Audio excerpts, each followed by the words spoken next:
ધોરણ 11 વાણિજ્ય વ્યવસ્થા અને સંચાલન, પાઠ નંબર 4, માહિતી સંચાર, ઈ કોમર્સ અને આઉટસોર્સિંગ.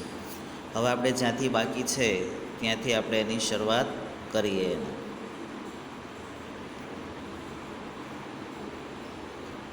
તો પાના નંબર છે 37 પરથી જોઈએ. ઈ કોમર્સથી આપણે બાકી રાખ્યું હતું, તો અહીંથી આપણે શરૂઆત કરીએ. ઈ કોમર્સ અર્થ જોઈશે.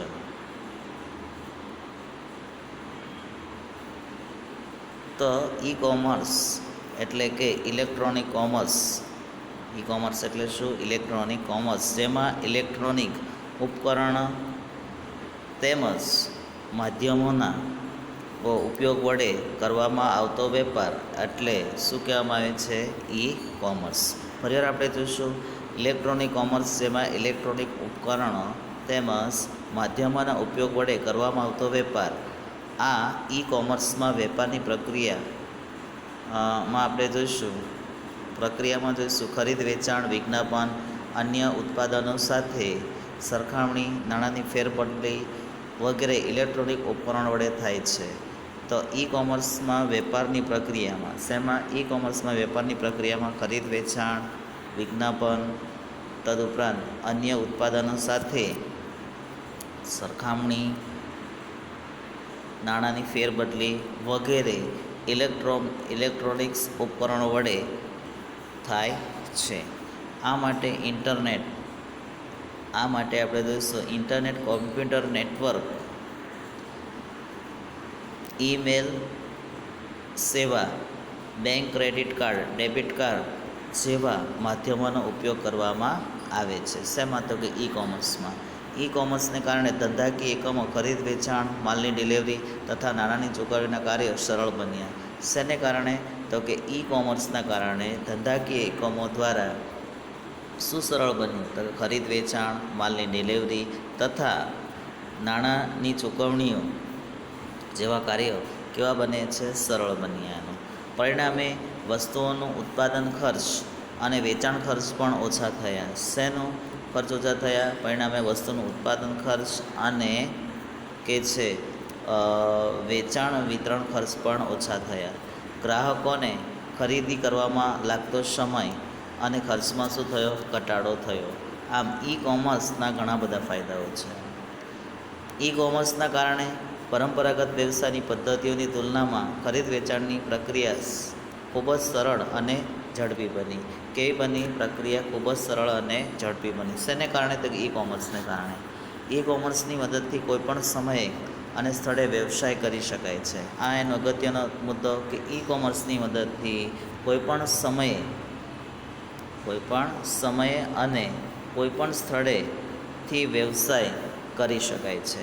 ઇન્ટરનેટને કારણે બજાર પ્રક્રિયાની વહેંચણી. શેને કારણે? ઇન્ટરનેટને કારણે બજાર પ્રક્રિયા વહેંચણી, ફોન, ટપાલ, છાપકામ જેવી અનેક પ્રવૃત્તિઓના ખર્ચમાં શું થયો છે? ઘટાડો થયો છે. ઇન્ટરનેટને કારણે માલની ખરીદી કે વેચાણ માટે વેપારીએ લાંબુ અંતર કાપવું પડતું નથી. શેને કારણે? ઇન્ટરનેટને કારણે માલની ખરીદ વેચાણ માટે વેપારીએ લાંબુ અંતર કાપવું પડતું નથી. પરિણામે પરિવહનના સમય અને ખર્ચમાં પણ ઘટાડો થયો. શેને કારણે? ઇન્ટરનેટને કારણે સમય અને ખર્ચમાં પણ શું થાય છે? ઘટાડો થાય છે. ઈ કોમર્સ વધુ સારી અને ત્વરિત ગ્રાહક સેવાઓ પૂરી પાડે છે. ઇન્ટરનેટ દ્વારા માહિતી સંચારની પ્રક્રિયા ઝડપથી થાય છે. શેના દ્વારા? તો કે ઇન્ટરનેટને દ્વારા માહિતી સંચારની પ્રક્રિયા ઝડપથી થાય છે. ગ્રાહક સાથે સરળતાથી સંવાદ થતો હોવાથી ઉત્પાદનની કિંમત, માલની ગુણવત્તા તથા અન્ય પ્રશ્નોનો ઉકેલ સરળતાથી મેળવી શકાય છે. કોને સાથે? ઇન્ટરનેટ દ્વારા ગ્રાહક સાથે સરળતાથી સંવાદ થતો હોવાથી અહીંયા ઉત્પાદનની કિંમત, માલની ગુણવત્તા તથા અન્ય પ્રશ્નોના ઉકેલ સરળતાથી મેળવી શકાય છે. વસ્તુ સંબંધી સેવા અને મુશ્કેલીનું નિવારણ પણ ઝડપથી શક્ય બન્યું છે. ત્યાર પછી આપણે આગળ જોઈશું એનું ઇન્ટરનેટનું કાર્યક્ષેત્ર જોવાનું છે. શેનું? ઇન્ટરનેટનું કાર્યક્ષેત્ર. તો ઈ કોમર્સ સમકક્ષ તેમાં પૂરી પાડવામાં આવતી સેવાનો આધારે ઈ કોમર્સનું કાર્યક્ષેત્ર નીચે પ્રમાણે છે. પહેલું જોવાનું છે આપણે ધંધાથી ગ્રાહક, બરાબર. શેનું? તો કે ઈ કોમર્સ સેવાનું કાર્યક્ષેત્ર નીચે પ્રમાણે છે ધંધાથી ગ્રાહક, બરાબર. B2C એટલે બિઝનેસ ટુ આપણે જોઈશું કસ્ટમર. નંબર 2 ધંધાથી ગ્રાહક B2B business to business. Number 3 ગ્રાહકથી ગ્રાહક C2C, બરાબર, કસ્ટમર ટુ કસ્ટમર. નંબર 4 ગ્રાહકથી ધંધો C2B, બરાબર, કસ્ટમર ટુ બિઝનેસ. આ 4 પ્રકારના, બરાબર, કાર્યક્ષેત્ર છે ઈ કોમર્સના. કેટલા પ્રકારના કાર્યક્ષેત્ર છે? 4 પ્રકારના એના. તો પ્રથમ જોવાના છે આપણે ધંધાથી ગ્રાહક B2C, બરાબર, બિઝનેસ ટુ કસ્ટમર. તો આમાં એક છેડે વેપારી અને બીજા છેડે ગ્રાહક હોય છે. એક છેડે વેપારી અને બીજા છેડે કોણ હોય છે? ગ્રાહક હોય છે. ઇન્ટરનેટ દ્વારા અહીંયા કહે છે વેબસાઇટના ઉપયોગથી જે વેપારી ગ્રાહકને તેમના ઉત્પાદનો કે સેવાનું શું કરે છે? વેચાણ કરે છે. અને તેનો આ પ્રકારમાં સમાવેશ થાય છે. આ પ્રકારનો સમાવેશ થાય છે એટલે કે ધંધાથી ગ્રાહકમાં એનો સમાવેશ થાય છે. ગ્રાહક કોઈપણ સ્થળેથી કોઈપણ સમયે પસંદગીની વસ્તુઓ ખરીદી કરવા માટેનો ઓર્ડર આપી શકે છે. તદુપરાંત વેચનાર પોતાની વસ્તુનું કોઈપણ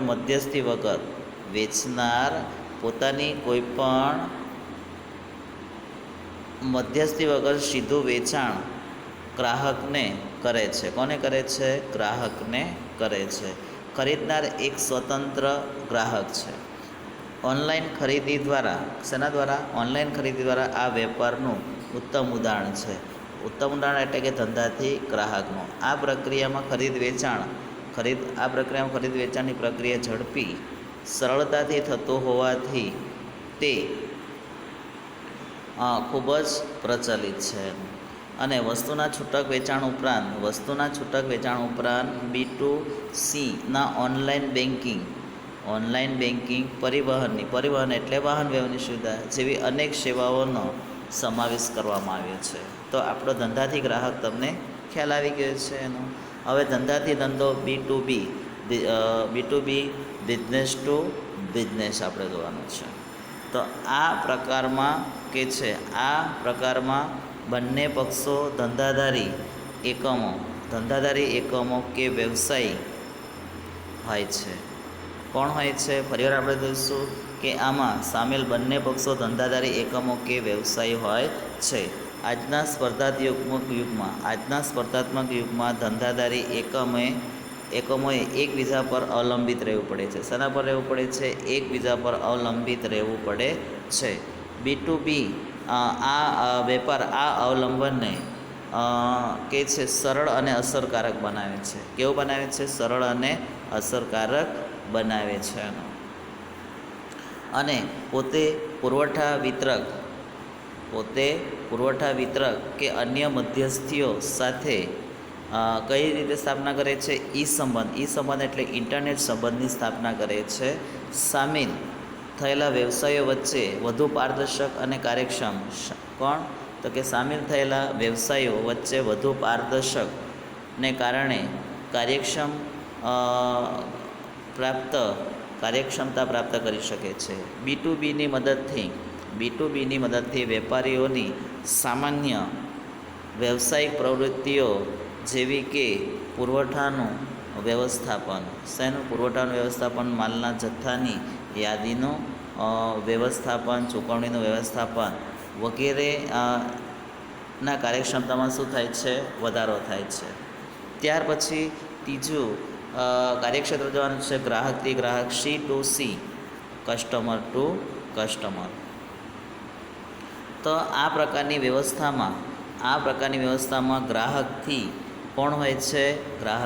ગ્રાહકના કે છે વેપારની પ્રવૃત્તિ જોડાયેલી છે. ગ્રાહકથી ગ્રાહક સુધી વેપારની પ્રવૃત્તિ જોડાયેલી છે. વેબસાઇટ પર ઇન્ટરનેટના ઉપયોગ કરતાં વેચનાર કે ખરીદનાર બંને ગ્રાહક બને છે. કોણ બને છે? બંને ગ્રાહક બને છે. એમાં કોઈ પણ મધ્યસ્થી વિના ગ્રાહકોને ખરીદ વેચાણની સુવિધા, ઓનલાઈનની સુવિધા પ્રાપ્ત થાય છે. શેની સુવિધા પ્રાપ્ત થાય છે? ઓનલાઈનની સુવિધા પ્રાપ્ત થાય છે. એમાં કોઈ પણ પ્રકારના મધ્યસ્થી હોતા નથી. આ પ્રકારનું ઉત્તમ ઉદાહરણ હરાજીની સાઇટ બરાબર e-એક્શન છે. જો ગ્રાહકે કોઈપણ વસ્તુ વેચવી હોય તો વસ્તુ હરાજીની સાઇટ ઉપર, કઈ સાઇટ ઉપર? હરાજીની સાઇટ ઉપર કયા સ્વરૂપે મૂકે છે? યાદી સ્વરૂપે મૂકે છે. અને અન્ય વ્યક્તિઓ શું કરે છે? બોલી લગાવે છે. ઊંચી કિંમત આપનાર વસ્તુની શું કરે છે? ખરીદી કરે છે. આ ઉપરાંત અહીંયા કઈ રીતે ખરીદી કરે? OLX.com પર જઈને ખરીદી કરી શકે છે. ક્વિકર.comમાં પણ આ રીતે વેચી અને ખરીદી શકે છે. વેચનાર ગ્રાહક પોતાની વસ્તુની માહિતી અને વેચાણ કિંમત જાહેર કરે છે. ખરીદનાર તેની સાથે વાટાઘાટો થયા પછી ખરીદ વેચાણની પ્રક્રિયા થાય છે. આમાં તમે જોઈશું કે તમે બાઇક લઈ લો, ટીવી લઈ લો, ફ્રીજ લઈ લો, એસી લઈ લો, ફોર વ્હીલર લઈ લો, તો આ પ્રકારનું શું થાય છે? વેચાણ થાય છે. તદુપરાંત જોવાનું છે ગ્રાહકથી ધંધો, C2B, કસ્ટમર ટુ બિઝનેસ. તો આ પ્રકારના ઈ-કોમર્સમાં ગ્રાહકને પરવડે એ રીતે, અથવા આપણે જોઈએ તો નિશ્ચિત ઉત્પાદન કે સેવા માટે ગ્રાહક ચૂકવવા ઈચ્છતો હોય તે કિંમતથી વ્યાપક એટલે વધુ શ્રેણીમાં ઉત્પાદન અને સેવાની પસંદગી મળે છે. એમાં તો આ પ્રકારની સેવા કે ઉત્પાદન કરતા ધંધાકીય એકમોને ઉત્પાદન કે સેવા માટે પોતાના વેચાણની શરતો અને કિંમતો જણાવે છે. શેમાં જણાવે છે? કિંમત જણાવે છે ગ્રાહકથી ધંધામાં. આ પદ્ધતિમાં ભાવતાલ થતો સમયગાળો ઘટાડે છે તથા ગ્રાહક અને ધંધાકીય એકમ બંનેની પરિવર્તનશીલતા વધારે છે. આ પ્રક્રિયામાં ગ્રાહક દ્વારા ચૂકવણી નક્કી કરવામાં આવે છે. ઈ-કોમર્સની આ ઉપરાંત કેટલીક અન્ય વ્યવસ્થા છે, જેમાં સરકારને એક સ્વાયત્ત અસ્તિત્વ માની લઈને નીચે પ્રમાણે અસ્તિત્વમાં આવે છે. તો જેમાં અહીંયા કહે છું સરકારને એક સ્વાયત્ત અસ્તિત્વમાં માની લઈએ તો નીચે મુજબની વ્યવસ્થા અસ્તિત્વમાં આવી છે. તો એમાં આપણે જોઈશું પ્રથમ સરકારથી વ્યવસાય, નંબર 2 સરકારથી નાગરિક, નંબર 3 સરકારથી સરકાર. એમ 3 પ્રકારે ઈ-કોમર્સની વ્યવસ્થા અસ્તિત્વમાં આવી છે. કેટલા પ્રકારની અસ્તિત્વમાં આવી છે? 3 પ્રકારની. તો અહીંયા ઈ-કોમર્સને સફળ અમલીકરણ માટે જરૂરી સાધનો આપણે જોવાના છે. તો કોઈપણ ધંધો શરૂ કરવા માટે પ્રાથમિક તબક્કે શેની જરૂર પડે છે? શરૂઆતમાં મૂડી, તદુપરાંત માનવ સંસાધન અને યંત્રની જરૂર પડે છે. જ્યારે ઈ-કોમર્સમાં ઉપરોક્ત જણાવેલા ઉપરાંત સાધનોની પણ જરૂર રહે છે, જેમાં આપણે જોઈશું નંબર 1 વેબસાઇટની જરૂર પડે છે. તો વેબસાઇટને વિકસાવી અને તેનું સંચાલન કરવું, જાળવણી કરવું અને સંવર્ધિત કરવી. વેબસાઇટમાં વેબ એટલે કે www પૂરું નામ શું છે? World wide web. શું નામ છે? World wide web. જ્યારે સાઇટ એટલે સ્થળ. સાદી ભાષામાં આપણે જોઈએ તો વેબસાઇટ એ વર્લ્ડ વાઇડ વેબ પરનું પેઢીનું સરનામું થશે. શું થશે? પેઢીનું શું થશે? સરનામું થશે. આપણું કેમ ઘરનું સરનામું હોય એમ પેઢીનું સરનામું થશે. અલબત્ત વેબસાઇટ એ કોઈ ભૌગોલિક સરનામું નથી, પરંતુ તે પેઢી દ્વારા પૂરી પાડવામાં આવતી તમામ સામગ્રીનું ઓનલાઈન ઉપલબ્ધ એવું સંકલિત સ્વરૂપ છે, અને તે સ્વરૂપ છે વેબસાઇટ. કયું સ્વરૂપ છે? વેબસાઇટ. તદુપરાંત આપણે જોઈશું બીજો મુદ્દો જોઈશું, ઇન્ટરનેટ દ્વારા જોડાણ ધરાવતું કોમ્પ્યુટર. તો ઈ કોમર્સમાં જે વેપારી કે ગ્રાહકો ખરીદ વેચાણ કે અન્ય ધંધાકીય પ્રવૃત્તિમાં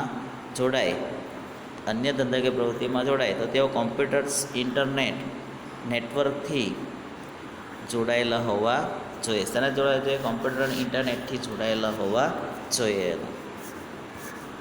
તદુપરાંત આપણે આગળ જોઈશું ત્રીજો મુદ્દો, ક્રેડિટ કાર્ડ કે ડેબિટ કાર્ડ. હવે તમે આનાથી ઘણા વિદ્યાર્થીઓ પરિચિત છો. આજે મમ્મી પપ્પા કે તમે પણ ક્રેડિટ કે ડેબિટ કાર્ડનો તમે પણ ઉપયોગ કરો છો. તો ઈ કોમર્સમાં ખરીદ વેચાણ કરતા વેપારીઓ એકબીજાથી પરિચિત હોતા નથી. આથી બંને વચ્ચે નાણાકીય લેવડ દેવડના પ્રશ્નો ઊભા થાય છે. શેના થાય છે? આથી બંને વચ્ચે નાણાકીય લેવડ દેવડના પ્રશ્નો ઊભા થાય છે. ખરીદ કરનાર ખરીદી પહેલાં નાણાં આપતા જોખમ અનુભવે છે. શું કરે છે? જોખમ અનુભવે છે. જ્યારે વેચનાર નાણાં મળ્યા પહેલાં માલ આપવાનું જોખમ અનુભવે છે. તો આ સમસ્યા ડેબિટ અને ક્રેડિટ કાર્ડ દૂર કરે કે ન કરે? કરે છે. આ કાર્ડ દ્વારા ચૂકવણી એવી રીતે થાય છે, ચૂકવણીના આદેશ પછી 7 દિવસ સુધીમાં ચૂકવણી અટકાવી શકાય છે. આમ આ કાર્ડ્સ પણ કે જે ઈ કોમર્સમાં અગત્યનું સ્થાન ધરાવે ન ધરાવે? તમે ડેબિટ ક્રેડિટ કાર્ડનો ઉપયોગ કરી શકો. ઘણીવાર મેં પણ આવો અનુભવ કરે છે કે હું ડીમાર્ટમાં વસ્તુ લેવા જાઉં અને પૈસા ઘટી ગયા, ત્યારે હું સ્વાઇપ દ્વારા ડેબિટ કાર્ડ દ્વારા શું કરું છું? પૈસા મેં ચૂકવી દે. ઘણીવાર મારે જકાતના ગામમાં માલ લેવા જવાનો છે, તો આ કાર્ય સરળ બને કે ન બને? બને છે. તો એમાં જોઈશું ઓનલાઈન વ્યવહારો કઈ રીતે કરવામાં આવે. તેમાં પહેલું છે પૂર્વ ખરીદી વેચાણનો તબક્કો. જેમાં ખરીદ વેચાણ તબક્કામાં એમાં જાહેરાત અને માહિતીના પ્રાપ્તિ સ્થાનનો સમાવેશ થાય છે. નંબર 2, ખરીદ વેચાણની શરતો, જેમાં ભાવ નિર્ધારણની શરતોનો સમાવેશ થાય છે. નંબર 3, માલ નાણાંની ચૂકવણી. પહેલા અને બીજા તબક્કામાં, કયા તબક્કામાં? પહેલા અને બીજા તબક્કામાં માહિતીનો પ્રવાહ સંકળાયેલો છે. શેનો સંકળાયેલો છે? માહિતીનો પ્રવાહ. જ્યારે આ તબક્કામાં વસ્તુ અને નાણાંની આપલેનો સમાવેશ થાય છે. શેનો? વસ્તુ અને નાણાંની આપલેનો સમાવેશ થાય છે. ઇન્ટરનેટના માધ્યમ દ્વારા ઓનલાઈન વ્યવહાર કરવામાં આવે તો પ્રક્રિયા ઝડપી અને ઓછા ખર્ચે થાય છે. આ સમગ્ર પ્રક્રિયા ગ્રાહકના દૃષ્ટિકોણથી વર્ણવવામાં આવેલું છે. ત્યાર પછી આપણે જોઈશું નોંધણી. બરાબર, પેટા મુદ્દો. ત્રીજાનો પેટા મુદ્દો જોઈશું ઓનલાઈન વ્યવહારનો નોંધણી. તો ઓનલાઈન વ્યવહારમાં ખરીદી કરતાં પહેલાં ગ્રાહકે નોંધણી ફોર્મ ભરી, શેનું ફોર્મ ભરવાનું છે? નોંધણી ફોર્મ ભરી નોંધણી કરાવવી જરૂરી છે. ક્યારે? જ્યારે ઓનલાઈન ખરીદી કરે ત્યારે. એમાં નોંધણી કરાવી એટલે કે વેચનારને ત્યાં ઓનલાઈનનું ખાતું ખોલાવવું. ઓનલાઈન વ્યવહાર માટે રજિસ્ટ્રેશન એટલે કે સાઇનઅપ શું કરવું પડે છે? સાઇનઅપ થવું, જે માટેના ઈ ફોર્મમાં ખાતું ખોલાવનારનું નામ, સરનામું, ફોન નંબર જેવી વિગતો આપવાની રહે છે. આ અંગેના વ્યવહારો કરવા માટે શું આપવામાં આવે છે? ગ્રાહકને પાસવર્ડ પણ આપવામાં આવે છે. ખાતાને લગતી માહિતીના આ પાસવર્ડથી સુરક્ષિત, શેનાથી સુરક્ષિત કરવામાં આવે છે? પાસવર્ડથી સુરક્ષિત કરવામાં આવે છે. આથી જે તે ખાતામાં કોઈ અન્ય વ્યક્તિ પ્રવેશી શકે નહીં, એટલા માટે જ એને પાસવર્ડ આપવામાં આવે છે. તદુપરાંત ઓર્ડર આપવો, તો ઓનલાઈન ખરીદી વખતે વિવિધ વસ્તુઓ પસંદ કરીને શોપિંગ કાર્ટમાં મૂકી શકાય છે. શેમાં મૂકી શકાય છે? શોપિંગ કાર્ટમાં. અને શોપિંગ કાર્ટ એ ઓનલાઈન ખરીદી કરતી વખતે ખરીદનાર દ્વારા પસંદ કરાયેલા વસ્તુઓની યાદી છે. આ શોપિંગ કાર્ડમાં ખરીદીની યાદી તૈયાર કર્યા પછી આગળના વિકલ્પ પર જઈ નાણાં ચૂકવવાનો વિકલ્પ પસંદ કરી શકાય છે. શું કરી શકાય છે? વિકલ્પ પસંદ કરી શકાય છે. ચાલો, નાણાં ચૂકવણી તંત્ર. તો ઓનલાઈન ખરીદીમાં નાણાંની ચૂકવણીઓ વિવિધ રીતે થઈ શકે છે. જેવી રીતે કે કેશ ઓન કે છે ડિલિવરી. શેની? Cash on delivery. તદુપરાંત આપણે જોઈશું check, net banking, transfer, credit card, debit card કે ડિજિટલ કેશ વગેરે દ્વારા પણ નાણાંની ચૂકવણી થઈ શકે છે. તદુપરાંત આપણે જોઈશું નાણાં ચૂકવણીની પ્રક્રિયાઓ જોઈશું. તો ઓનલાઈન ખરીદીમાં નાણાંની ચૂકવણી વિવિધ રીતે થઈ શકે છે. એમાં પ્રથમ cash on delivery, COD, cash on delivery. તો અહીંયા નાણાં ચૂકવવાની આ રીતમાં ગ્રાહકે વસ્તુ તેણે મંગાવેલા સરનામે મળે ત્યારે તેના નાણાં ચૂકવવાના હોય છે કેશ ઓન ડિલિવરી દ્વારા. ચેક. તો અહીંયા આપણે જોઈશું ઓનલાઈન વેપારી ગ્રાહકના પક્ષેથી ચેક મેળવવાની વ્યવસ્થા કરી શકે છે. વસ્તુની ખરીદી કરનાર વ્યક્તિ શું કરે છે? વેચનારને ચેક આપે છે. વસ્તુના વેચનાર વેપારી આ ચેકના નાણાં પોતાના ખાતામાં જમા થયા બાદ વસ્તુ મોકલે છે. કોણ મોકલે છે? વેપારી. કોને મોકલાવે છે? ગ્રાહકને. ક્યારે? જ્યારે એ ચેકના નાણાં વેપારીના ખાતામાં જમા થાય ત્યારે વસ્તુ મોકલાવે છે. Net banking transfer. તો વર્તમાન સમયની બેન્કો ઇન્ટરનેટના માધ્યમથી નાણાં ચૂકવવા કે ફેરબદલી કરવાની સુવિધા પણ ગ્રાહકોને આપે છે. અને આ પ્રક્રિયામાં ખરીદનાર ચૂકવવાની થતી રકમ પોતાના બેંકના ખાતામાં ઓનલાઈન વેચનાર કે વેપારીના ખાતામાં ટ્રાન્સફર કરાવે છે. તો આ